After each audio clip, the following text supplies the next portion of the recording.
चक्रवर्तीन अनाद्यविच्छिन्न गुरु परंपरा प्राप्त वैदिक धर्म प्रचार परायणा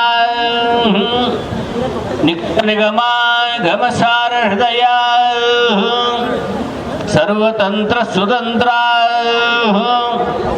परापर विद्या विद्योदितांतःकरणा सन्वत स्थापनाचार्या वर्णाश्रम सदाचार शिक्षका श्रीमत्सुधन्व साम्राज्य प्रतिष्ठापनाचार्या श्रीमन्महाराजाधिराज गुरुमंडलाचार्या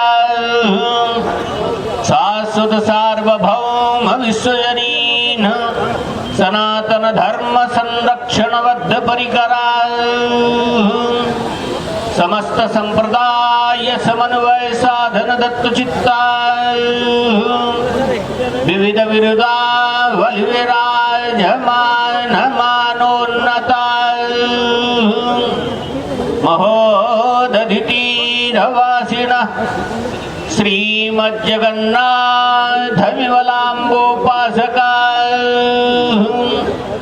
पूर्वाम्नाय श्री गोवर्धन मठ भोगवर्धन पीठाधीश्वरा श्रीमद्राज राजेश्वर श्री शंकराचार्य श्री निरंजन देव तीर्थ स्वामी वर्य चरण कमल भृंगायमाना अनंत श्री विभूषित निश्चलानंद सरस्वती स्वामी वर्य विजयन्ते धर्म की अधर्म का प्राणियों में विश्व का गौ माता की गौ हत्या जगत गुरु शंकराचार्य भगवान की धर्म सम्राट श्री स्वामी करपात्री जी महाराज की श्री जगन्नाथ महाप्रभु की श्री सुभद्रा भगवती की श्री बलभद्र महाप्रभु की श्री महान सुदर्शन महाप्रभु की हर हर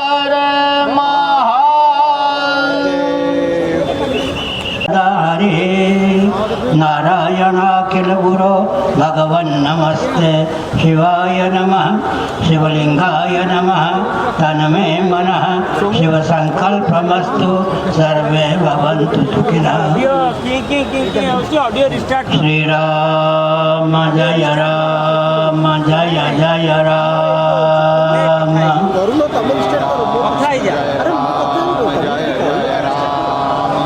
धर्म के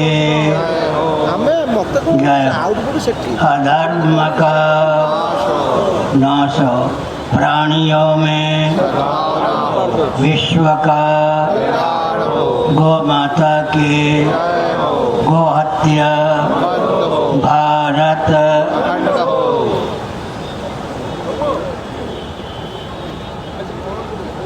सर्वभूत हृदय धर्म सम्राट श्री स्वामी करपात्री जी महाराज की श्री जगन्नाथ महाप्रभु की श्री बलभद्र महाप्रभु की भगवती सुभद्रा देवी की चक्र सुदर्शन महाभाग की वृंदावन विहारी लाल की महोदधि तीर्थ की हर हर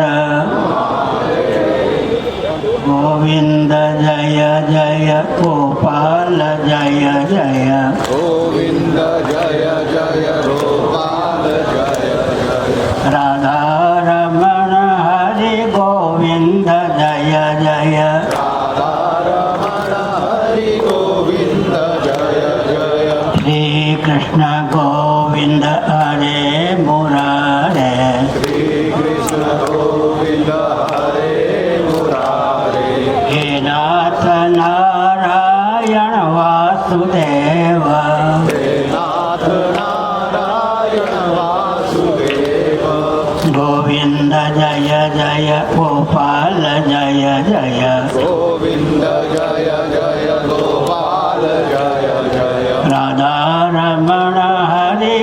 गोविंद जय जय।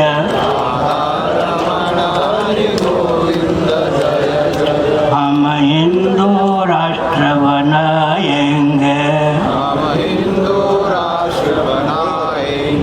हम भारत भव्य बनाएंगे,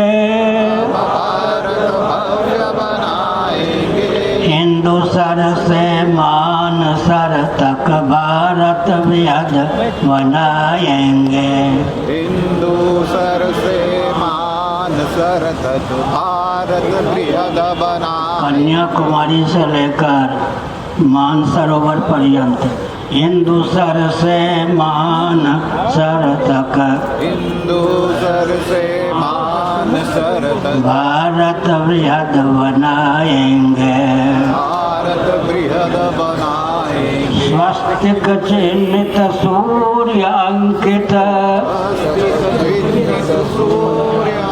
केसरिया ध्वज लहराएंगे,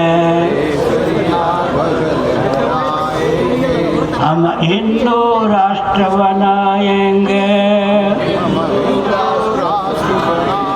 हम भारत भव्य बनाएंगे, हम भारत वृहद बनाएंगे,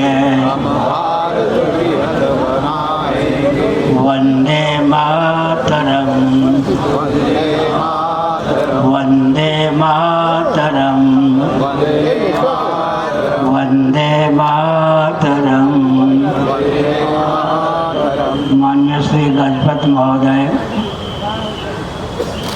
श्रद्धेय संत वृंद, विद्वत वृंद, भगवत भक्त, मातृशक्ति, सबका अभिनंदन। आपकी उपस्थिति,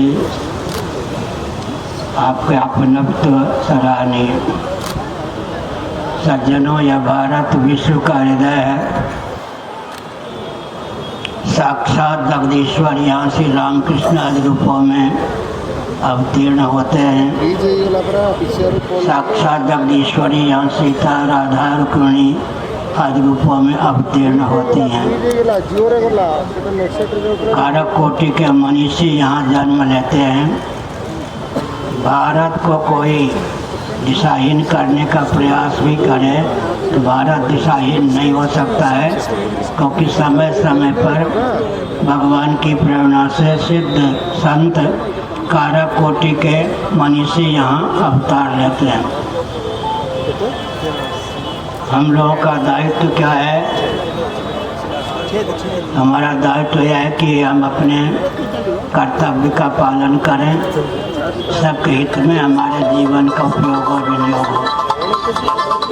तो तमोगुणी व्यक्ति होते हैं, मारो पीटो मौज करो, इस भावना से भावित होते हैं। रजोगुणी होते हैं, वे खाओ पियो मौज करो तक सीमित रहते हैं। सात्विक व्यक्ति होते हैं, जियो और जीने तक सीमित रहते हैं। गुणातीत जो व्यक्ति होते हैं, अपना जीवन में प्रयुक्त और विनियुक्त हो, इस तथ्य को आचरण के द्वारा करते हैं। हमने संकेत किया, हमारा आपका जीवन अद्भुत है, पर ध्यान रखना चाहिए। हमको भगवत कृपा से मनुष्य शरीर प्राप्त हुआ है। हमारी प्रज्ञा शक्ति, प्राण शक्ति अत्यंत परिपुष्ट है। हम अपने जीवन का उपयोग और विनियोग धर्माचरण में कर सकते हैं, भगवत भक्ति में कर सकते हैं, भगवत तत्व के विज्ञान का मार्ग भी प्रशस्त कर सकते हैं। तुलसीदास जी महाभाग ने ग्रंथों का अनुशीलन करके एक पंक्ति की संरचना की। साधन सोपान की दृष्टि से वो पंक्ति बहुत महत्वपूर्ण है। धर्म ते विरत, योग ते ज्ञान, ज्ञान मोक्ष प्रद वेद वखाना। धर्म का फल है वैराग्य, विरति, अनासक्ति। वैराग्य का फल है समाधि, योग। योग का फल है ज्ञान, ज्ञान का फल है मोक्ष। अनात्म वस्तुओं से विविक्त गुणमय भावों से अतिक्रांत आत्मा को आत्मा के अनुरूप जानना ही मुक्ति है। श्रीमद् भागवत में मुक्ति को परिभाषित की गई है। मुक्तिरेत्वान्यथा रूपम स्वरूपेण व्यवस्थिति, अनात्म वस्तुओं के अनुरूप आत्मान्यता का त्याग कर आत्मा रूप आत्मस्थिति का नाम मुक्ति है। मुक्ति उत्पाद्य नहीं है, आप्य नहीं है, प्राप्य नहीं है, विकार्य नहीं है, संस्कार्य नहीं है। आत्मा नित्य शुद्ध बुद्ध मुक्त स्वरूप है। अनुभव स्वरूप अनुभव का विषय अनुभव्य नहीं है। इस तथ्य को हृदयंगम करने की आवश्यकता है। भगवत पाद शंकराचार्य महाभाग ने 10 नामी सन्यासियों को समुद्रासित किया, जिसमें सागर नामक सन्यासी भी। सागर सुरक्षित रहे, सुव्यवस्थित रहे और सागर के तटवर्ती दिशाहीन न हो, धर्माचरण के विरुद्ध काम न करें, यह दायित्व सागर नामक सन्यासियों को भगवान शंकराचार्य महाराज ने प्रदान किया। सागर निज मर्यादा रही। भगवान राम के राज्य में और कृतयुग में सागर अपनी मर्यादा का अतिक्रमण नहीं करते थे। हमारे यहाँ तो सब कुछ चेतन ही है। समुद्र भी साकार होकर आते हैं, इनका भी आधिदैविक स्वरूप साकार ही है। वरुण देवता जलाशय के देवता होते हैं, वो भी सगुण साकार है। हमारे भगवान निर्गुण निराकार भी हैं, सगुण निराकार भी हैं, सगुण साकार भी हैं। अजोपि सन अव्ययात्मा कहकर भगवान ने अपने स्वरूप को निर्गुण निराकार सिद्ध किया। पंचभूतों का और प्रकृति का नियामक कहकर भगवान ने स्वयं को सगुण निराकार सिद्ध किया। संभवामि युगे युगे संभवामि आत्माया कहकर भगवान ने अपने सगुण साकार स्वरूप को स्थापित किया है। हम निर्गुण निराकार परमात्मा को, सगुण निराकार परमात्मा को, सगुण साकार परमात्मा को मानते हैं, जानते हैं। हमारा आपका यह शरीर सगुण साकार है, सूक्ष्म कारण शरीर सगुण निराकार है, आत्मा तत्व निर्गुण निराकार है। इस दृष्टि से विचार करने पर एक व्यक्ति करोड़ों एटम बम की शक्ति को अपने जीवन में प्रतिष्ठित कर सकता है। आत्मा काल का भी काल है। काल के स्वरूप को समझने की आवश्यकता है, तो व्यक्ति कालजयी हो जाता है। संकेत में करता हूँ, कालो मायात्म संबंधात, सूत संहिता स्कंद पुराण का उज्ज्वल अंश है। वहाँ पर कहा गया कालो मायात्म संबंधात, पंचमी विभक्ति को प्रथमा विभक्ति के रूप में परिणत करने कालो मायात्म संबंध। परमात्मा और उनकी शक्ति माया, प्रकृति अव्यक्त जिसको कहते हैं, उनका संयोग ही काल है। संयोग दुष्ट होता है, दो उंगलियों का संयोग हो गया। परमात्मा को भी हम काल कह सकते हैं। कालोस्मि लोकक्षय कृत प्रवृद्ध, प्रकृति को भी काल कह सकते हैं, दोनों के संयोग को भी काल कह सकते हैं। पृथ्वी जल तेज वायु के परमाणुओं को जितने क्षणों में सूर्य की रश्मियाँ छेक लेती हैं, उनको परमाणु काल कहते हैं। यह निम्न कोटि का काल है। वस्तुतः परमात्मा और उनकी शक्ति जो प्रकृति माया है, दोनों के संयोग का नाम काल है। अब मैं संकेत करता हूँ, बांग्लादेश आदि की व्यथा आजकल चल रही है। हिंदुओं को चाहिए कि 5 सकार को अपनावें, केवल पेट और परिवार तक सीमित न रहें। हमारा सिद्धांत तो वसुधैव कुटुंबकम का है। भावोपनिषद का विश्लेषण कीजिए, उदार चरिता नाम तो वसुधैव कुटुंबकम। गरुड़ पुराण के अंतिम अध्याय का अंतिम वचन क्या है? सर्वे भवन्तु सुखिनः, सर्वेषां मंगलम भूयात्, सर्वे सन्तु निरामयाः, सर्वे भद्राणि पश्यन्तु, मा कश्चित् दुःखभाग् भवेत्। हमारा सिद्धांत है सज्जनों। हमारे यहाँ पृथ्वी, पानी, प्रकाश, पवन, आकाश अव्यक्त के रूप में परमात्मा ही सम्मिलित होते हैं। महाप्रलय की दशा में व्यक्त प्रपंच अव्यक्त भावापन्न हो जाता है और अव्यक्त सनातन अव्यक्त अक्षर अव्यक्त परमात्मा विलीन हो जाता है। उस समय परमात्मा तत्व भी शेष रहते हैं। कालांतर में वो परमात्मा तत्व सृष्टि रचना के समय स्वयं को प्रकृति के रूप में भी, प्रपंच के रूप में भी अभिव्यक्त करते हैं। हमारे भगवान अद्भुत हैं। जो अद्भुत हैं वो निमित्त और उपादान दोनों कारण ही सिद्ध होते हैं। तदैक्षत सईक्षण चक्रेशु कामयत भवस्याम प्रजाएय सर्वं खलुदं ब्रह्म आत्मैवेदं सर्वम अहमैवेदं सर्वम आदि उपनिषद वचनों का अनुशीलन करें तो हमारे भगवान जगत बनाते हैं और जगत बनते भी हैं। एक विनोद की बात है, विचार करने की आवश्यकता है, ध्यानपूर्वक सुनिए। जगदीश्वर जगन्नाथ महाप्रभु के भीतर जगत है या बाहर?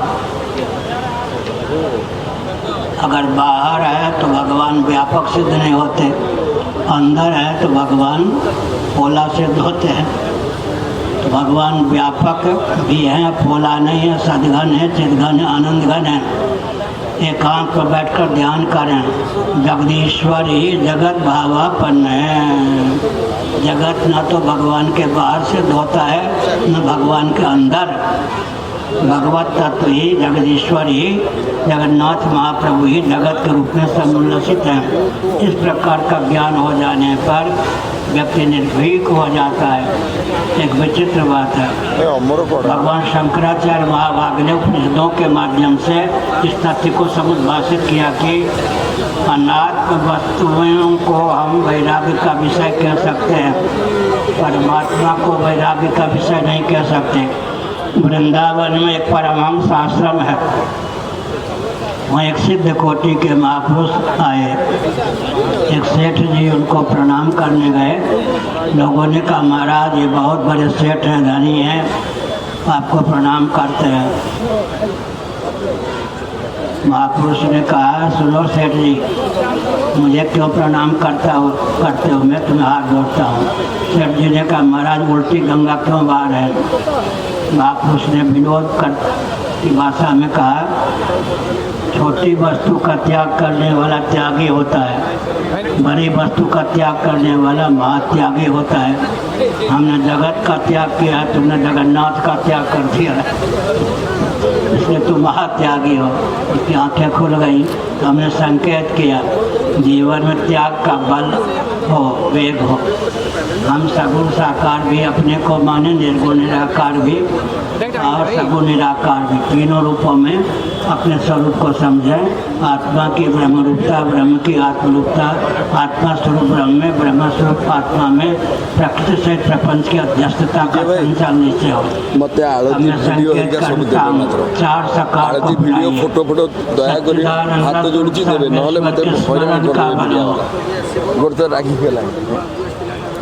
सद्भाव पूर्वक संवाद का बल हो, सेवा का प्रकल्प हो, संग बल हो, कोई भी बाल बांका नहीं कर सकता। चार क्या मैंने कहा, सच्चिदानंद स्वरूप सर्वेश्वर के स्मरण का बल हो, सद्भाव पूर्वक संवाद का बल हो, सेवा का प्रकल्प हो, संग बल हो, चार सकार को अपना लें। क्रिश्चियन, मुस्लिम, कम्युनिस्ट तंत्र ध्यानपूर्वक सुने। सबके पूर्वज सनातनी वैदिक आर्य हिंदू थे। ऐतिहासिक तथ्य है, इसको कौन नहीं मानेगा। मोहम्मद साहब के पूर्वज कौन थे? ईसा मसीह के पूर्वज कौन थे? सबके पूर्वज सनातनी वैदिक आर्य हिंदू थे। वे उत्पत्ति स्थिति संहार निग्रह अनुग्रह संगत पंचकृत्य को समझने वाले थे। आजकल जिसको साइंस और आर्ट कहते हैं, विद्या और कला में निपुण थे। शुक्र नीति का अध्ययन करें। वाणी की प्रधानता से जिसकी अभिव्यक्ति होती है उसका नाम विद्या है। मौन रहकर भी या गूंगे के द्वारा भी, मुख के द्वारा भी जिन कृतियों का संपादन होता है उनका नाम कला है। चटाई बिनना इत्यादि कला है। विद्या और कला 32 विद्या में अन्य विद्याओं का समावेश है। 64 कलाओं में अन्य कलाओं का समावेश है। हमारे जीवन में विद्या और कला दोनों हो तो संपूर्ण विश्व में हम बंधनीय होंगे। और एक विचित्र बात मैंने संकेत किया, लोग कहते हैं कि हिंदुओं की हत्या कर दी जाएगी, हिंदू बचेंगे नहीं। ऐसी बात नहीं है। बात यह है कि भगवान सनातनियों के अवतीर्ण होते हैं, कारक कोटि के मनुष्यों को भेज सकते हैं और भेजते रहते हैं। भारत का कोई बाल बांका नहीं कर सकेगा। एक विचित्र बात है, बुश महोदय जिनके पिता अमेरिका के राष्ट्रपति रह चुके थे, स्वयं भी एक बार अमेरिका के राष्ट्रपति रह चुके, दूसरी बार अमेरिका के राष्ट्रपति पद पर शपथ ग्रहण करने जा रहे थे।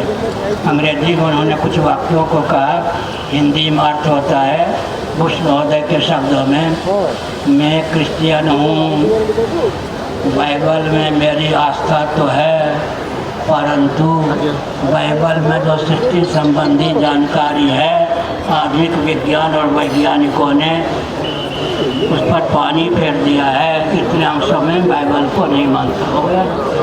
इसका मतलब क्या है सज्जनों, इस वैज्ञानिक युग में भी हम संकेत करते हैं हमारा जो भोजन, वस्त्र, आवास, शिक्षा, स्वास्थ्य, यातायात, उत्सव, त्योहार, रक्षा, सेवा, न्याय, विवाह का विज्ञान है, सर्वोत्कृष्ट है। 10वीं कक्षा में मैं जब था 66 वर्ष पहले, तब इस वाक्य की रचना की थी। भोजन, वस्त्र, आवास, शिक्षा, स्वास्थ्य, यातायात, उत्सव, त्योहार, रक्षा, सेवा, न्याय, विवाह का जो हमारा प्रकल्प है, इस रॉकेट, कंप्यूटर, एटम, मोबाइल के में भी सर्वोत्कृष्ट है। बल्कि रॉकेट, कंप्यूटर, एटम, मोबाइल भी वैदिक विज्ञान के आधार पर ही बनाए गए हैं। एक संकेत और करता हूँ, पहले जो महापुरुष होते थे यंत्र कम बनाते थे, अपने जीवन में दिव्यता का आदान करते थे। आज यंत्र में दिव्यता का आदान किया जाता है, इस पर भी विचार करें। यंत्र के मूल में तंत्र होता है, तंत्र के मूल में मंत्र होता है। मंत्र, तंत्र और यंत्र फिर एक होता है महायंत्र। चारों की परिभाषा समझने की आवश्यकता है। मंत्र का अर्थ होता है अनुगत सिद्धांत, पृथ्वी, जल, तेज, वायु, आकाश, अव्यक्त और आत्मा में जो अनुगत सिद्धांत है उसका नाम है मंत्र है। मंत्र को यंत्र तक पहुंचाने के प्रोसेस मेथड विधा का नाम है तंत्र, और जिसके द्वारा उत्पत्ति, स्थिति, संहार, निग्रह, अनुग्रह, संयम पंचकृत में एक या एकाधिक कृत्य का निर्वाह हो, उसका नाम है यंत्र। वैकल्पिक प्रज्ञा शक्ति, प्राण शक्ति से युक्त यंत्र का नाम है महायंत्र। हम मंत्र में भी आगे रहें, तंत्र में भी आगे रहें, यंत्र में भी आगे रहें, हम महायंत्रों की संरचना में भी आगे रहें और अपने जीवन में दिव्यता का आदान करें। समय हो रहा है, मैं एक संकेत करता हूँ। देवर्षि नारद अगर इस सभा में आना चाहें, इतने वर्ष लगेंगे, 1 वर्ष 2 वर्ष नहीं, एक क्षण में आ सकते हैं। उनके जीवन में ऐसी क्षमता है, चतुर्दश भुवनात्मक ब्रह्मांड में उनकी अबाध गति है। अपने जीवन में दिव्यता दान करने का यह फल है। देवर्षि नारद यहाँ आ सकते हैं। एक संकेत करता हूँ, आजकल भी उत्तरोत्तर उत्कृष्ट भूर भुवा स्व महाधना तप सत्यम, इन लोगों में दिव्य प्राणियों की स्थिति है। अतल, वितल, तलातल, रसातल, महातल, पाताल, चतुर्दश भुवनात्मक ब्रह्मांड होता है। श्री जगन्नाथ महाप्रभु को प्रतिष्ठित किया अपने कर कमलों से ब्रह्मा जी ने जो सूत्र संहिता स्कंद पुराण के अनुसार जगन्नाथ दारू ब्रह्म की स्तुति की। स्तुति के संदर्भ में क्या कहा, हम 3.5 कोटि ब्रह्मा हैं, 3.5 करोड़ ब्रह्मा, 3.5 करोड़ ब्रह्मा हैं। जितने ब्रह्मा उतने ब्रह्मांड, 3.5 करोड़ ब्रह्मांड भी हो गए। पूरे विश्व को हथेली पर रखना हो तो अकार, उकार, मकार, अर्धमात्रा, अकार, उकार, मकार, अर्धमात्रा 3.5 है या नहीं। हमने कहा कि ओम जो है या राम, शिव, इनमें सकल शक्तियों का सन्निवेश है। पूरी सृष्टि की व्याख्या आज भौतिक, आध्यात्मिक, दैविक धरातल पर हम कर सकते हैं। सागर के तट पर इस उत्सव को मनाने की आवश्यकता क्यों हुई, प्रतिदिन आरती करने की आवश्यकता क्यों हुई, इसके पीछे घटना है। पूज्यपाद धर्म सम्राट सर्वभूत हृदय गुरुदेव स्वामी करपात्री जी महाभाग के चरणों के पास में मर्यादित ढंग से बैठा था काशी में। उन्होंने एकाएक मुझसे कहा, क्यों हो, कलयुग का दर्शन करोगे? मैं कांप उठा। उसके बाद उनके मुख से एक वचन निकला, सूर्यास्त के बाद गंगा के तट पर घूम लो, कलयुग का दर्शन हो जाएगा। सूरा और सुंदरी, सूरा और सुंदरी, यहाँ जो आरती का मंच है ना, अन्य दिनों शराबी यहाँ कर बैठ के शराब भी पीते हैं, तो शासन तंत्र को ध्यान रखना चाहिए। कहीं अभी तो सत्संग हो रहा है, सब कुछ ठीक है, जो शराबियों का अड्डा भी ये न हो जाए, इसका ध्यान रखना चाहिए। पूज्य गुरुदेव ने कहा, सूर्यास्त के बाद अगर नरक का दर्शन करना हो, गंगा जी के तट पर घूम लो, सूरा और सुंदरी का केंद्र। वह बात मुझे लग गई। जब मैं शंकराचार्य के पद पर प्रतिष्ठित किया गया, मैंने सोचा कि सागर का तट सूरा सुंदरी का केंद्र न हो जाए, इसलिए इस आरती की व्यवस्था की। गंगाधर मिश्र इत्यादि ने कहा, धन तो आपके पास है नहीं, आरती में बहुत खर्च होगा। हमने कहा, सागर सब भरण पोषण करेंगे, हम सागर को भी चेतन मानते हैं। हमारा ये जो सागर तट पर काम हो रहा है, आर्थिक काम इसका अर्थ है सूरा सुंदरी का केंद्र न बने, जगह जगह यहाँ सत्संग हो, भगवान नाम का संकीर्तन हो। श्री राम जय राम, जय जय राम। अब 2-3 वाक्यों में नाम की महिमा कह देता हूँ। वैखरी वाक से, अभी जो बोल रहा हूँ, वैखरी वाक से नाम लेने पर भवसिंधु में पाने की योग्यता आ जाती है। मध्यमा वाक से भगवान नाम लेने पर भवसिंधु के पार जाने की योग्यता आ जाती है। पश्चंती वाक से नाम लेने पर भवसिंधु सूख जाता है। परा वाक से नाम लेने पर भवसिंधु आनंद सिंधु के रूप में समुल्लसित हो जाता है। बस उसी वाक्य को ध्यान में रखिए, जीवन में दिव्यता का संसार होगा।